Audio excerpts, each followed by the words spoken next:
Welcome to the WLPGA's LPG Talks interview series. Each interview will feature LPG industry leaders and explore current opportunities, trends and developments in the LPG industry. We hope you will enjoy these informative discussions. Good morning, good afternoon, good evening. My name is Michael Kelly and you are watching LPG Talks. I'm very excited today because I'm joined by Peter George and Xavier Pierluca. They are from the Spark Plus Fund, which is the world's first impact fund investing in cooking energy solutions in the developing world. Peter, Xavier, how are you guys today? Doing great. Thanks, excellent, Michael. Thank you for joining us. We're going to dive in because I think this is a subject which is of real interest to our members. And Peter, I might start off with you and ask you if you could give us an overview to our members and to our listeners, most of who are LPG professionals. Tell us what Spark Plus Fund Africa Fund is and what you want them to know about your fund. Of course. So Spark Plus is a fund focused on this issue, which is widespread. It has many different impacts on the environment, on people around the world, on health, on forests, on the climate. And that is that 40% of the world's population cooks with traditional biomass fuels, wood, charcoal, fuels like that. So Spark Plus is a fund that we developed together with institutional partners. We have public and private sector investors, and it's basically investing in alternatives to this traditional biomass cooking fuel sort of space. So we're investing in LPG, we're investing in other fuels like ethanol, electric cooking devices, biogas, and the fund is it's a $54 million fund currently. We're making investments in companies throughout the value chains of these different technology types, from manufacturing through to retail and consumer finance. Yeah, that's the fund. That's basically the overview of the fund. Okay, thank you. That's interesting. And can I ask maybe you, Xavier, why is now the right time to have launched this specialized fund with a focus on the value chain for clean cooking? Well, there has been lots of talks about clean cooking in the last few years, but very little action, at least for two decades, right? And quite inefficient, I would say, solutions being provided by not-for-profit, generally speaking, or not-for-profit mentality, coming from entrepreneurs that were not truly innovative or engage with business models that were sustainable. And we've seen a change over the last 10 years across different fuels and across different and across value chain as well, being led by true entrepreneurs, which have benefited from the support of an organization like the Clean Cooking Alliance, as well as several other international organizations, to innovate with the rise of technology such as pay-as-you-go solutions, mobile payments, for example, into avenues that have been very conducive in bringing to the end consumer the fuel, right? That the fuels that Peter was describing earlier. So the timing was right from that perspective. We feel as well that now there is enough attention on the issue that Peter has described previously as well, in order to generate and garner, the support from both public and private institutions. So it was right from both an investee, if you like, perspective, as well as an investor perspective as well, which has taken really the problem into consideration at this stage. Good. That's a very clear answer. And you mentioned the Clean Cooking Alliance, which I should point out is a longstanding WPGA member, observer member, and one of our key stakeholders, particularly in the clean cooking space. Peter, what is attracting you specifically to make investments in the LPG space? Because as you've both said, you're looking at a number of different solutions as far as clean cooking is concerned. Sure. I mean, LPG is the most mature of these different solution types. This is the fuel that, aside from these sort of traditional biomass fuels, if you go to any market, our fund is focused on Africa. If you go to any market in Africa, the alternative that exists there is LPG. And so LPG is a solution that can be scaled up. It is proven in the sense that the supply chain exists. There's importation of LPG to many markets across Africa and across the world. The question is affordability and accessibility. And there are a variety of different ways to increase the affordability and accessibility of LPG in these markets for a larger swath of the population. But the appeal to us to invest in LPG is that there are companies to invest in that are investable. It's a solution that is meets the clean sort of criteria from the WHO.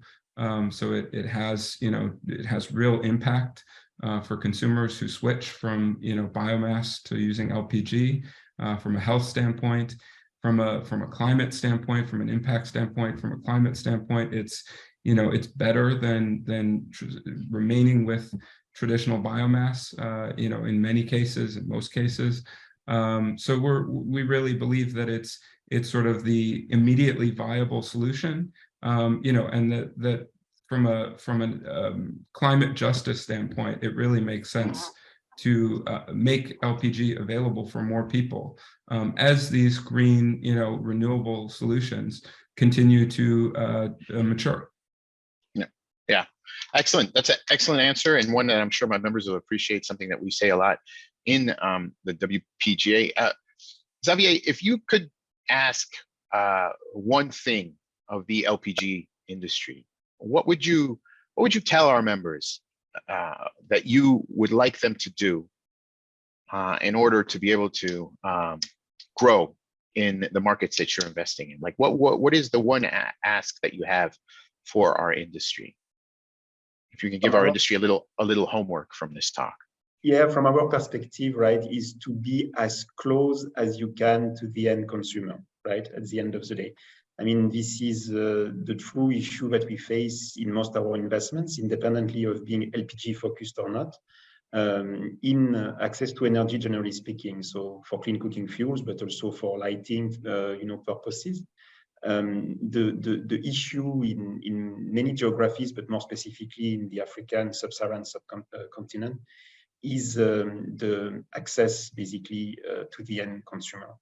And in order to do that, right, I mean, getting closer, right, opening more points of sales is very important. Specifically, when for us as a fund like Spark Plus, when we're trying to focus on furthering the outreach, if you'd like, to LPG, to the mass consumer, which already is somehow a given in urban areas, slowly in peri-urban areas, but definitely not in rural areas. So a further geographic push is required.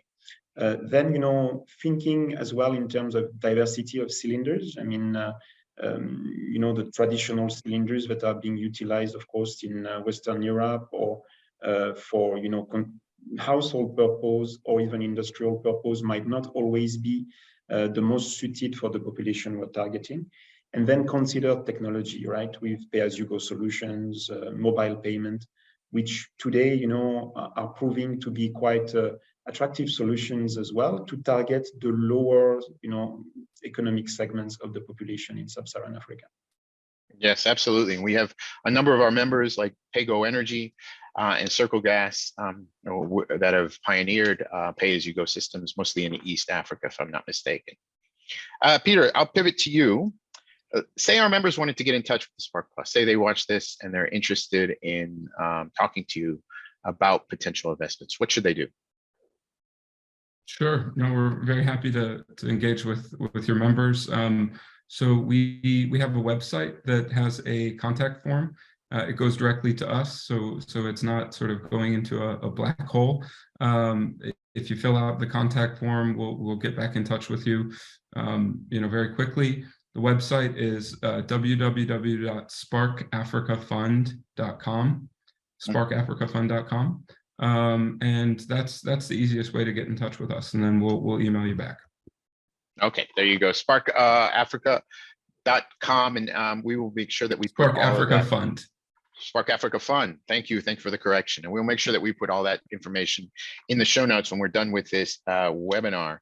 All right, guys, I think we're running out of time here. We're keeping this short and sweet. I'm going to ask you each to give me one final comment, one last thing that you would like to leave in the mind of the LPG industry who are watching this right now. And I'll start with you, Xavier.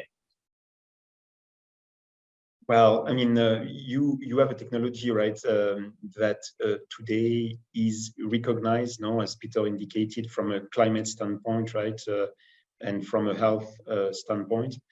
It's just, giving the extra push, to make these investments vis-a-vis the lower income segment of the population with this technology that we described earlier, that will basically allow you to develop more business in the region and solve partially for a solution that is essential to the environment and the health of the people when it comes to household indoor pollution issues and of course carbon emissions reduction. Excellent, thank you. And Peter, any final thoughts from you? Yeah, I mean, I think the last thing I would mention is that we have, within our sort of investment strategy, we have a lot of flexibility around how we finance the LPG sector, essentially, and what our funding is being used for. So, we can finance, terminals, we can finance, smaller storage, we can finance cylinder refilling plants, cylinder acquisition, stove acquisition. There's a lot of flexibility around how we engage in essentially, financing a sector that requires capital in order for it to scale up this fuel for more people. All of these investments are really, important to decrease the cost and increase the availability of the fuel. And so we have a lot of ability to meet the needs of particular, investees. So that's really the final thought I would leave you with. And a good thought to leave us with. And we were joined by Peter George and Xavier Pierluca from the Spark Plus Africa Fund.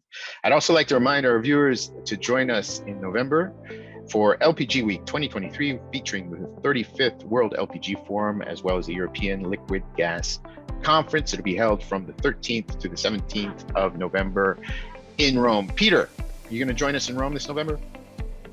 Definitely planning to. Yep. We hope to see you there. Thanks so much, guys. I look forward to seeing you in the future.